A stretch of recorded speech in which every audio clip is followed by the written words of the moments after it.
So I just pulled into the Babyfoot Lake trailhead. I parked over yonder. There's nobody else here. Absolutely beautiful. You can see all these stumps from a wildfire. I think it was the Biscuit Fire, 2002. Long time ago. Swept through here and killed all these trees. But the forest is coming back. It's really foggy up here. This is the Kaliomopsis wilderness. I'm about 15 miles back on unpaved roads. I haven't seen anybody else this far back today. In fact, I haven't passed another car in the last 14 miles.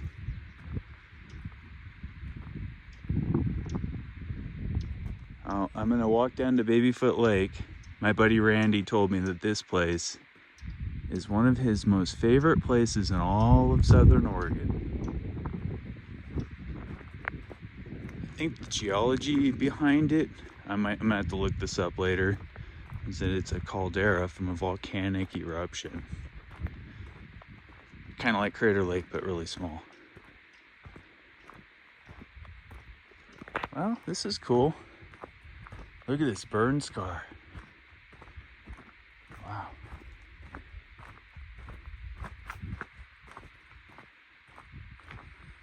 Very quiet up here. It's pretty cold. It's November 15th, 2025.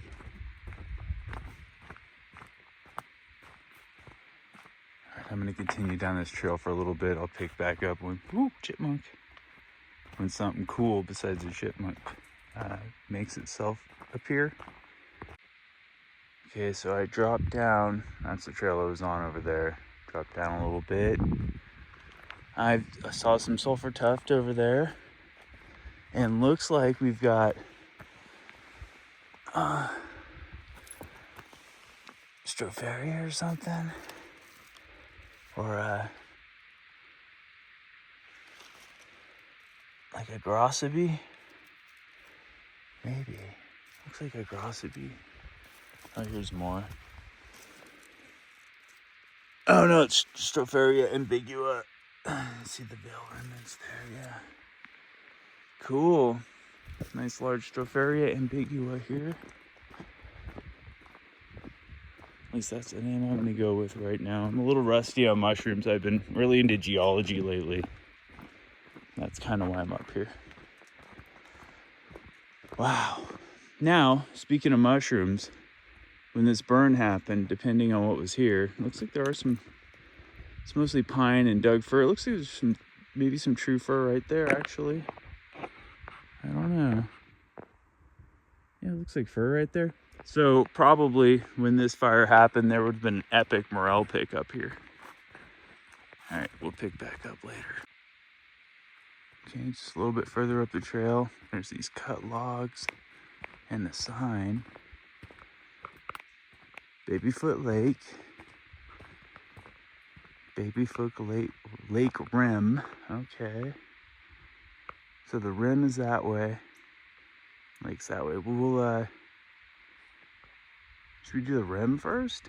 I wonder. Yeah, let's go take a look at the rim and we'll go down to the lake.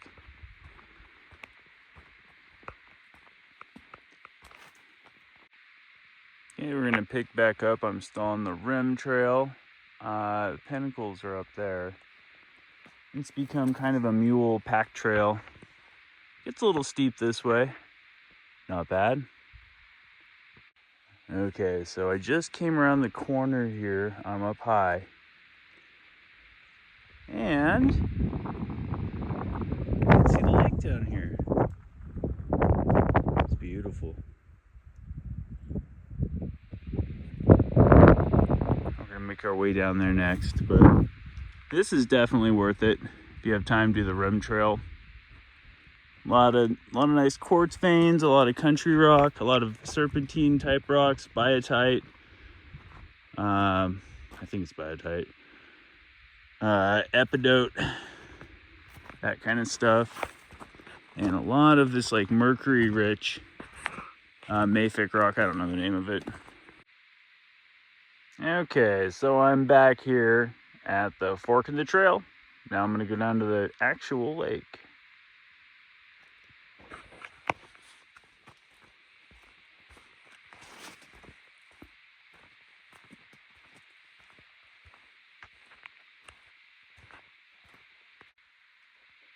I'm on the trail down to the lake right now. And here you can clearly see the Josephine ophiolite and a nice quartz vein that's eroded out right here, which is pretty cool. I guess this is some of the basalt, meta basalt, I think is what they're calling it, this reddish rock. And then you've got this quartz vein, and you've got a chunk that's kind of fallen out, and these, whoa, check out this quartz vein. This is pretty nice. It's nice and thick. That's gorgeous. You got all the roots right here. You have this nice mossy cliff. This is pretty. Wonder if there's gold in this here quartz vein. There probably is a little bit somewhere. Okay, I'm coming down, getting closer to the lake here. There's a stand of this plant, which is Kaliomopsis. This wilderness is called the Kaliomopsis wilderness. It's a protected rhododendron-like plant, I guess, native to this area. It doesn't have any of the flowers on it right now. You can kind of see the buds. It's all, well, it's November, so everything's gone for the year. I just saw another chipmunk. All right, we're gonna head on down the trail a little bit more. You can hear water. A lot of trees cut in half on this trail, which is cool in some ways, but it also marks the cleanup effort from this massive fire. I mean, we're just in the thick of it still. Here's a little creek. I believe this is what's feeding our lake that we're going to. And I did a little reading when I was up on the peak there. Apparently this lake is actually formed through glacial action. And so there's glacial till damming up one end of this volcanic caldera area. So we're gonna go check that out. Pretty cool. Well, it's pretty foggy down here. The lake shore seems to be surrounded by down trees, no surprise. But there are some live trees here. And I believe these are Richardson or Robinson spruce. And these are endangered. Gorgeous. Look at the white bark on these. There's more down here.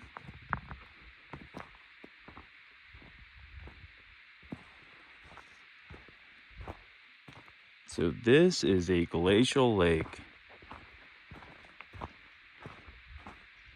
Hey look, some russula mushrooms.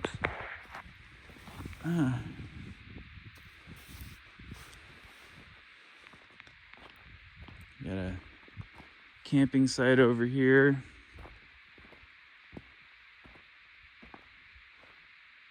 Some urban detritus. Well, if I come back here soon, I'll bring a bucket. Pack that shit out of here. This is a wonderful place. I think you can camp here, but you need a wilderness camping permit. You could hike in, it's probably about a mile hike in. And you have this place, it's really quiet here. So I'm surrounded on all sides by cliffs. Or, you know, steep rocks. So there's no wind. It's super calm and super quiet. Whoa. Water's really clear. So as you can see, there's trees and all kinds of rocks and stuff in here, but mostly trees. You definitely would not want to swim in this. There's a lot of submerged hazards. So let's keep walking around the shore here.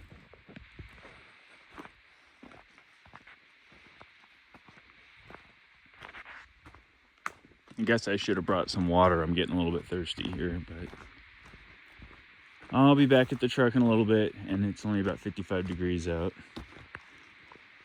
Yeah, you've got some graffiti here. People have carved up this log. This is a much better fire pit right here, and somebody's even done the job of getting it ready with some kindling for us.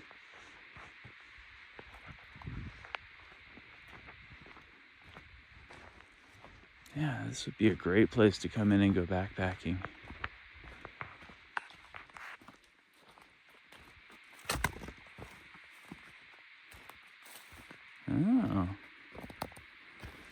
Oh, looky here. Oh, Lacaria lacata group. That's cool. And you got some bird's nest, like some Nadula or something. I really like the foliage around here. Here's a bunch of sulfur tuft.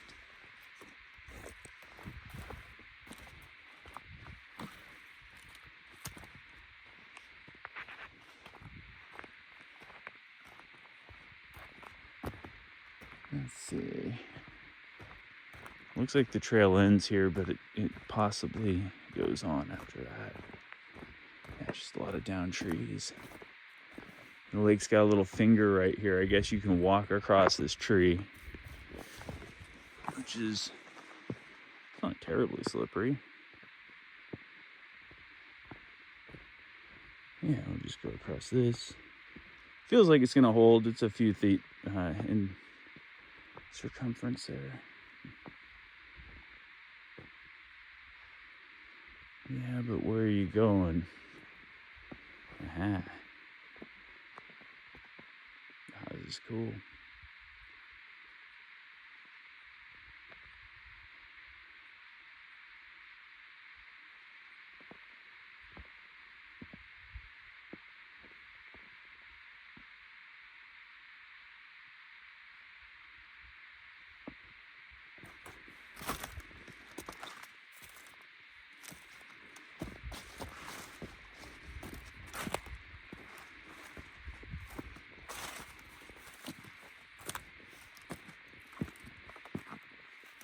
And it's very misty, very ephemeral here.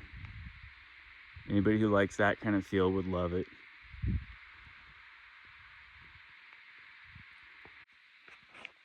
Okay, I'm heading back out from the lake. I guess my thoughts are, this is a pretty cool, secluded place. It's really quiet, set in a ghost forest.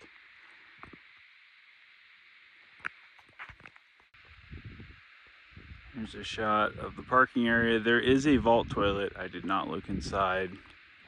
And I just had a thought too. If you were tempted to take the rim trail and then go down the lake, that way it looks like it could be done, but there's so many down trees.